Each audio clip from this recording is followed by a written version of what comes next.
Hi, I'm Alex Page, the roaming chef, and I drive all across Durham region in search of the best ingredients. Today I'll be going to Grey Silo Lavender Farm, where we're gonna make a beet carpaccio with a lavender honey infused vinaigrette, goat cheese, roasted pears, and we're also going to make a sparkling lavender lemonade with gin. Today is going to taste good and smell good. Let's pack up and hit the road.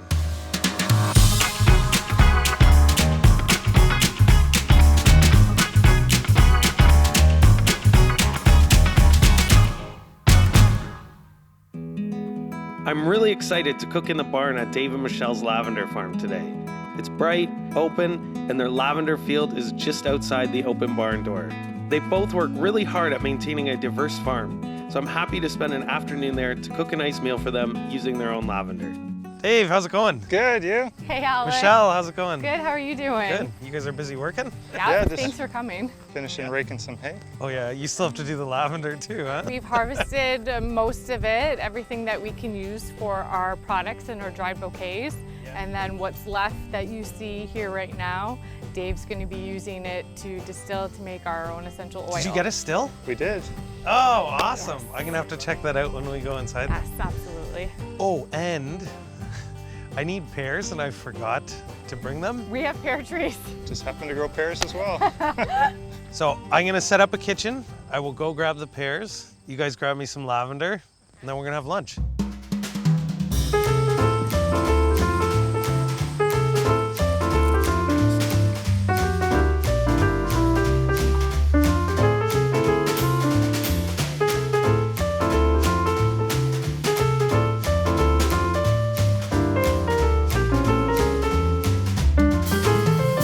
Since Dave and Michelle have welcomed me into this beautiful barn, I really wanted to thank them and create a beautiful lunch that we can enjoy beside the lavender field. Before we start cooking, the first thing we gotta do, we gotta make a drink. So we take equal parts of sugar and water.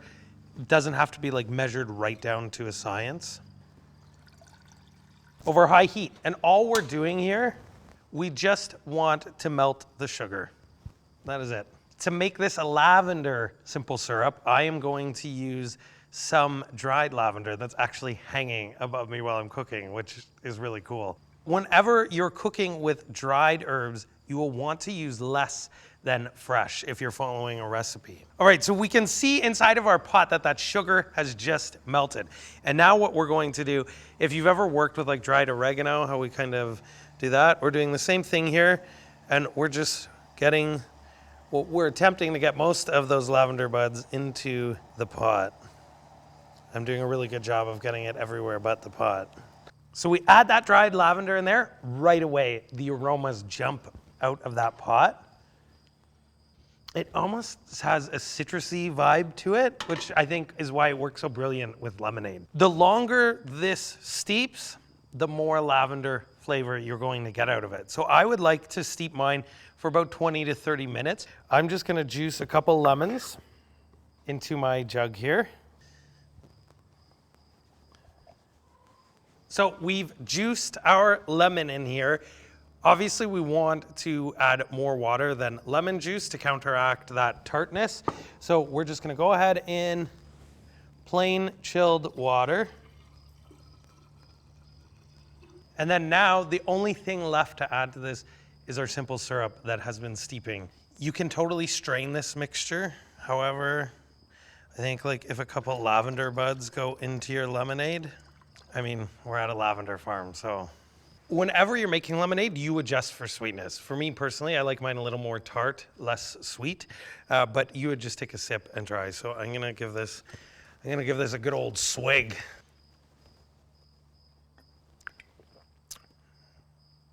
Oh yeah. Tart, little bit of sweetness. We have that lavender. You can keep this in the fridge for a few days. Again, if you leave the lavender buds in there, the longer you leave it in the fridge, the more lavender flavor you're gonna get. So to make a cocktail, we need a glass. Do a lemon wheel. And because we have access to the fresh lavender, let's put a sprig of that. We're gonna add some ice to our glass. It's time to go in with the gin.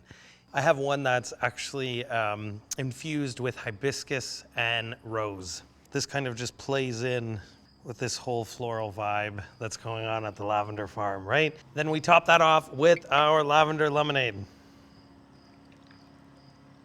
Look at that, beautiful. Lavender lemonade with gin going in.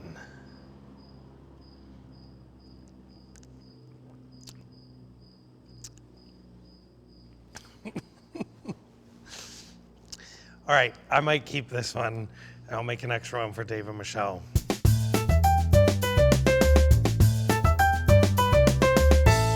All right, it's time to make our beet carpaccio.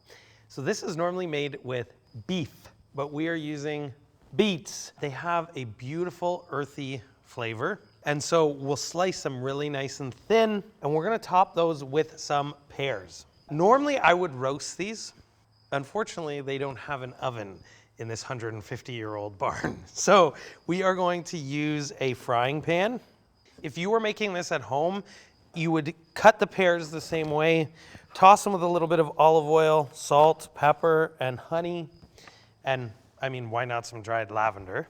And you would roast those at 425 for about 15 minutes. You can also do them in a pan as well. Once our pears are cut into wedges, frying pan, nice and hot, we're going in with some olive oil, and the pears go in. We're gonna add a good pinch of salt and pepper. We have to go in with a bit of dried lavender. Again, just a little bit. Lavender can have a tendency to be overpowering in a dish, so you have to practice a little bit of restraint.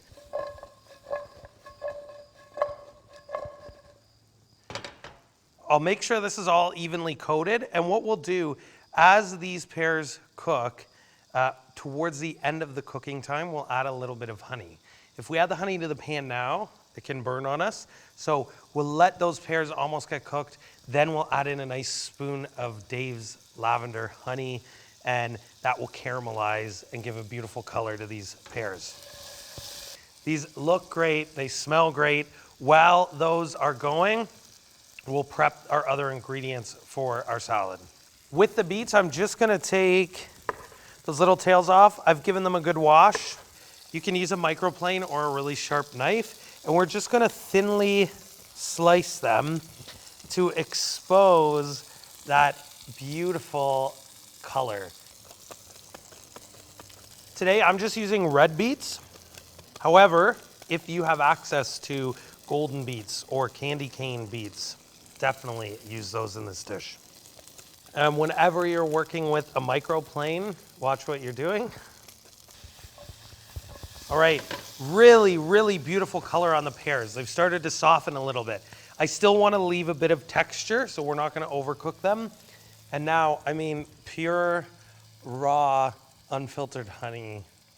We're going to add a little drizzle of that into our pan. That is going to caramelize really beautifully. Don't waste any of the honey either. We have our beets prepped. Our pears are done. I'm just gonna turn that pan off. We will now make our dressing, and then it's time to plate it up. Simple rule for making salad dressings. Always remember, 1 part acidity. You can pick whatever acidity you like. Red wine vinegar, white wine vinegar, lemon juice, lime juice, balsamic vinegar. You pick, right? 1 part. We also need something that will act as an emulsifier and pull that dressing together. Dijon mustard works really great, or in this case, honey. And then 3 parts oil to 1 part acidity. We want to use something really nice, an olive oil that is robust. And then always make sure you season your dressings really well with salt and pepper. This has to season all of those beets and all of those other ingredients on our plate. And then we whisk it all together. Because we're using good quality olive oil, the smell already is just coming right out of that ramekin. This is gonna be delicious on those beets. It's time to plate. So I'm gonna go ahead and we're just gonna arrange these beet slices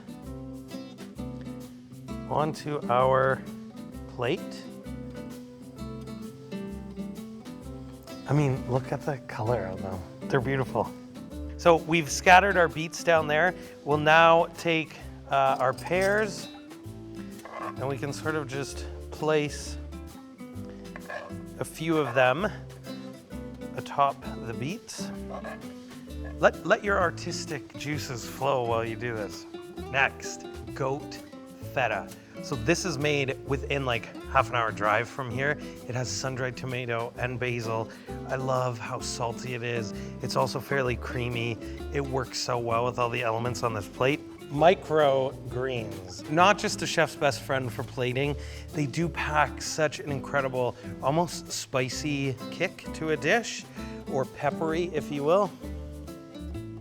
Dave cut this beautiful fresh lavender bouquet for me. So we're gonna take just a couple of these little blooms, not a lot. Again, a little bit of restraint. And we can just place a bit of that lavender. And now we pull it all together with the dressing. Be generous here. Beets they love seasoning. We just drizzle that all around. I mean, restaurant quality, and you can make this so easily at home. Add a little flair and drizzle around the outside of the plate. And look at that. Beautiful. I think Dave and Michelle might like this. I can hear Dave coming in on his tractor right now. So I'm gonna taste this just for quality control, all right? Make sure this tastes okay for those hardworking farmers. Every element plays its part. The tang from the goat cheese, the earthiness from the beets, the crunch you get from the beets too. That's the beautiful thing about leaving them raw. Sweetness from the honey. Pears. What a great surprise. I think I'm gonna go get Dave and Michelle.